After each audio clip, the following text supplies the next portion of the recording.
Sources in the center of talks that led to the release of the Dapchi schoolgirls have disclosed that the negotiation processes have opened a wider window of opportunity that would lead to the end of the 10-year protracted Boko Haram crisis, Daily Trust reports. We gathers that different sources gave insights into the matter, and revealed the federal government's plans to leverage on the success of Dapchi and resolve the Boko Haram situation.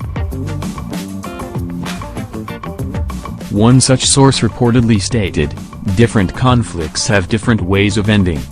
The Boko Haram crisis had suffered deficit of mediation capacity. In the last 4-5 years, you could say absolutely, that there was no avenue to ending the crisis, perhaps the country itself was not prepared to deal with it. But once the process was in place, it worked, with a lot of frustrations and a lot of setbacks. One of these was to gain the confidence of the Nigerian state that some elements of this conflict can be negotiated. For example, the kidnap of the Chibok girls and other people. Another one is that it can succeed without necessarily invoking huge hostility from interests that see it as compromise or a defeat. And number 3 was political will. Making further disclosure, another source reportedly stated that those who played a role in the release of the Dapchi girls were also actively involved in the release of the Chibok girls, the oil explorers from the University of Maiduguri, as well as the women that were abducted while conveying the corpse of a policewoman to her village in Borno State for burial.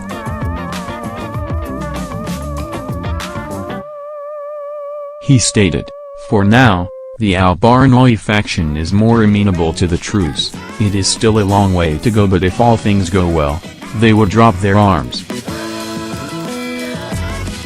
It is still tricky with the Abubakar Shekau faction as far as ending the crisis is concerned, but hope is not lost.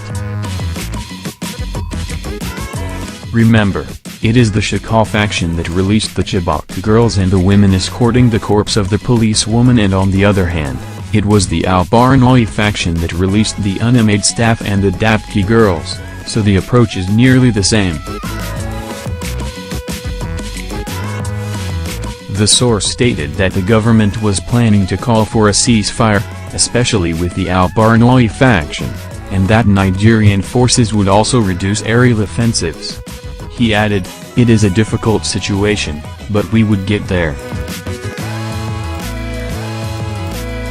You have seen how it worked out when the Dapchi girls were brought back, and how the military and other security agents acted. There is nowhere in the world that terrorism was ended at the battlefront, no matter how. You must sit on the table, and Nigeria cannot be an exception. The Boko Haram debacle should not be allowed to be a war of attrition." Remember, the Nigerian civil war lasted for 3 years, but here we are, fighting endlessly for nearly 10 years.